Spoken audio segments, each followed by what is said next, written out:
Okay, that's my case. Okay, listen. If anybody is official, I asked him to lose himself. When did the chief judge insist I was right? Okay, that's my case. Okay, listen. If anybody is not happy with Jesus, Yes. then you need to go and appeal. No, I cannot.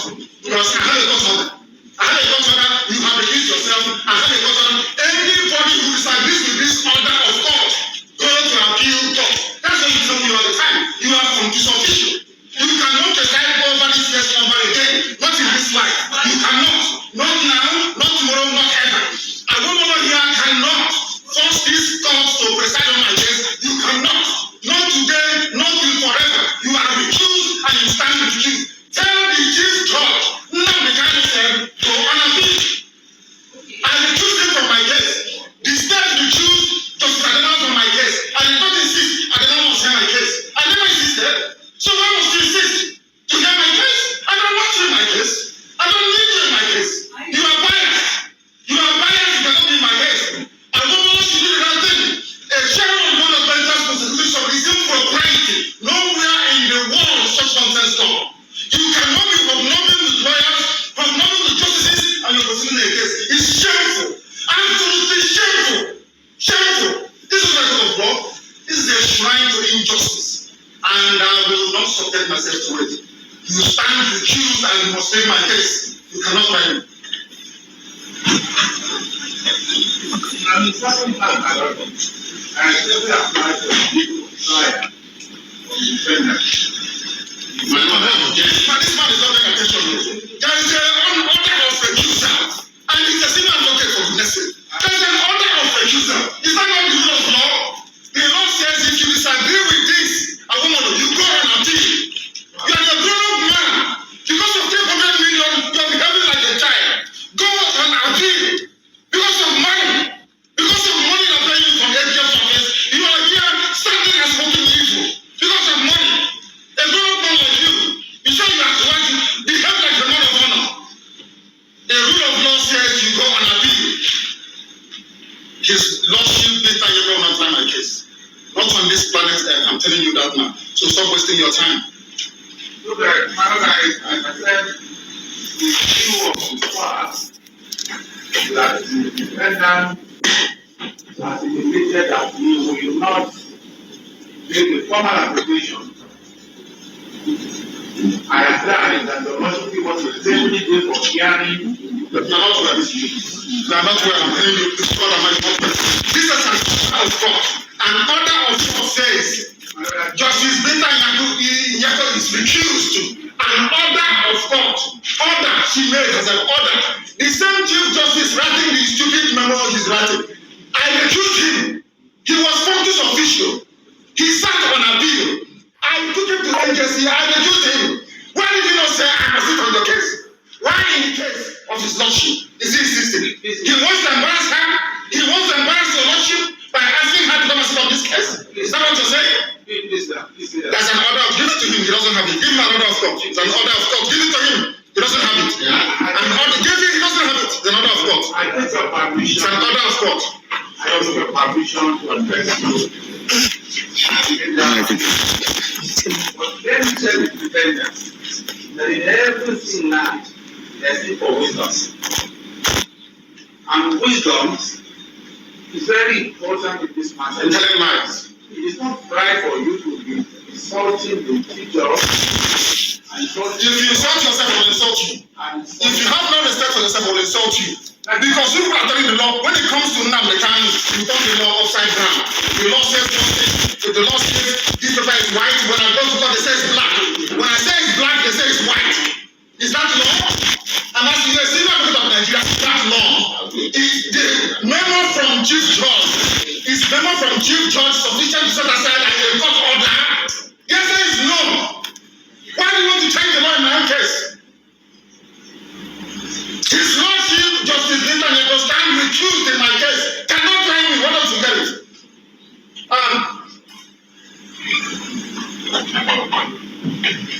Give me your delegate for trial so you can do your mathematics always do without shame.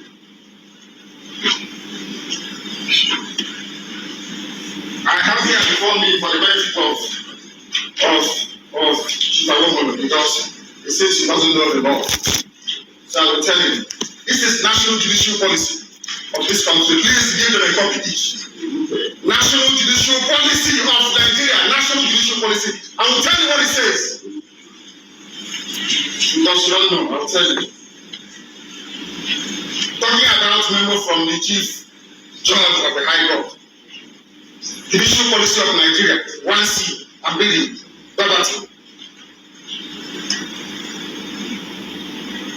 In the performance of judicial functions, the judge is subject only to the law and must only consider the law.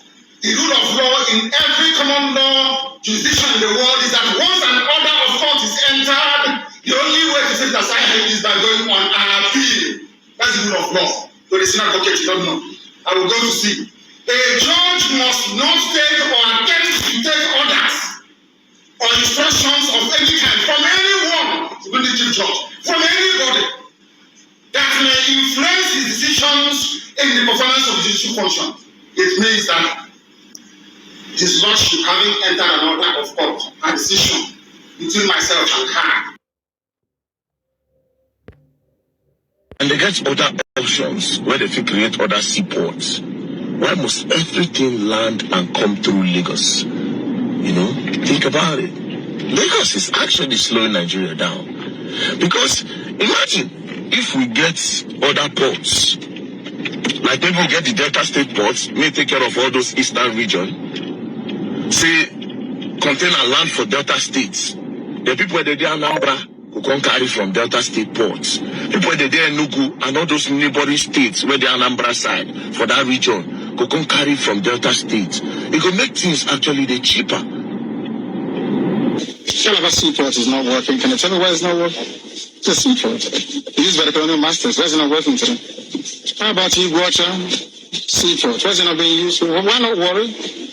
Why must we allow only Lagos to function as a viable seaport? In England, where I used to live, you had Liverpool, you had the Sun, which is Portsmouth, Southampton. Everywhere, you had harbors and ports. So why must you have only one? I've heard people. Do you understand? Come to think of it, Lagos is really slowing this country down. Make I park. None of it's making sense. Lagos is up. And 60 to 65%. And this cargoes, let us take a hypothesis. Let's say it's 5 million containers that arrive and is destined for Southeast. What that translates to is 10 million trailers being on our roads. You had the man, right?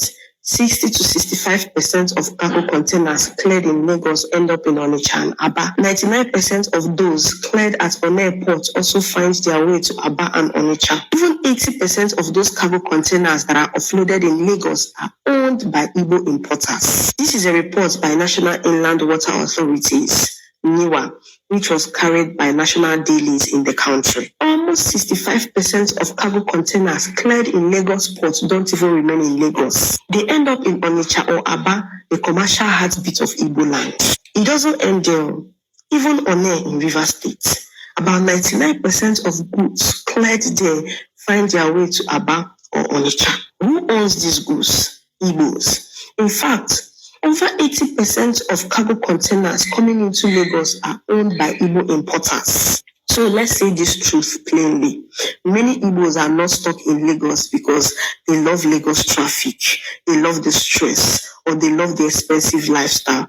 No, they are in Lagos, they are trapped in Lagos because of the seaports. That's where their container land. And until they get them, Lagos becomes their compulsory marketplace. Now here is the hypocrisy. If the federal government even build one functional seaport in the southeast, places like Aba or Onitsha will explode with economic power. And guess what? Many other cities outside Igbo land will dry up within few years. Yes, that is the bitter truth. But instead of doing the most sensible thing, like building ports where the majority of the goods are going, the government keeps investing billions in developing ports only in Lagos, thus choking the state. don't know, Lagos State is the smallest state in Nigeria, a landmass, smallest. Now the big question is, why can't the federal government build a functional seaport in the southeast where majority of these goods? All right, wonderful people, welcome back to this wonderful channel where we'll bring you back-to-back update and information as the hot. In case you have not joined our social media handle, what are you waiting for? Kindly go ahead and subscribe, like, comment, share, and also remember to on your notification button so that whenever our news drop, you go be the first. We'll collect them. Let's go down to the news proper as the hot. As the share, you don't see the video where we say he there for your table. That man is the Mazi Nnamdi Kanu, the leader of the indigenous people of Biafra. Wokike odogwana manzunanya asị nwoke pụta ema na nwoke apụta go standing in court challenging the judges, challenging the jury, and challenging everybody that is there. All right, it's just that there is a system that is being run in this country, a corrupt system, a system that does not favor the innocent, and a system that only favors the government officials and those in power. We're in a country where judgment can be bought, where cases in court can be bought. That's the kind of country that we have found ourselves in. If not, yes, why would Mazi Nnamdi Kanu still be in detention up until this time? I just decided to bring that video to your notice so that you can see what is actually happening. It has not been today. Nnamdi Kanu is a fearless being. I have not seen any political activist, any freedom fighter that is as bold as this man. Not just that, he left London, he left Britain, and came back to his people, the people he is agitating for. He was extraordinary rendition from Kenya to Nigeria. Now he is here. And he is still not keeping quiet without fear. He still addresses the issue. You know, if it were some people now, by now they would have compromised because of fear. Even most times his lawyers are surprised as the kind of man Mazi Nnamdi Kanu is.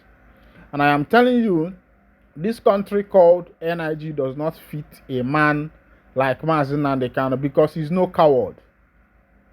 He's not a coward, he's a brave man.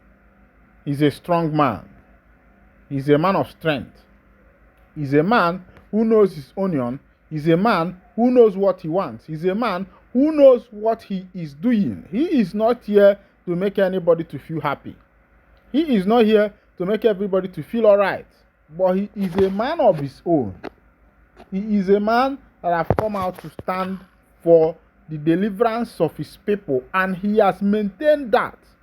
This man has been in detention for close to 5 years, and he has still not changed his standard. There's a lot of people who have collected money, who the government has given oil well. Look at the amount of money that he's calling. 300 million is the bribe that was given to the judges to make sure that this man is kept. And this will tell you the kind of offers that have been given to him, and he rejected them.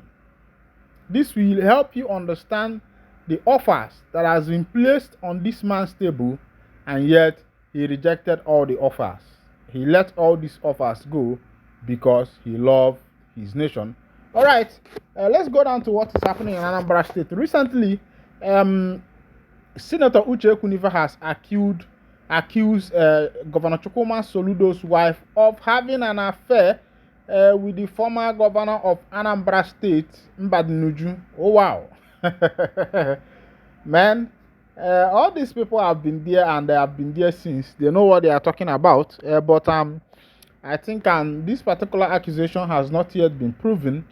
And does it make any sense that Ekwunife wants to go into office, and because of that reason, he's making sure that what is his name, that Soludo and the wife is dragged to the mud? Why not just do your politics? I'm trying to understand the relationship between politics, between the office of the governor, the office of the deputy governor, and what concerns Soludo's wife with the politics, or what concerns Soludo's private life with what is happening in the politics there. Must she drag Soludo's wife to the mud in order to be able to gain influence? I don't know what this is all about, but of course this is politics and this is Nigeria and this is a lot. The game is getting rougher. And another information, I can't endure it anymore. Soludo's wife finally breaks silence, dares Ekunife to paternity test in London. Soludo's wife has dared Senator Uche Ekunife to paternity test in London so that they can test it and make sure that what Uche Ekunife, that to prove that Uche Ekunife is lying.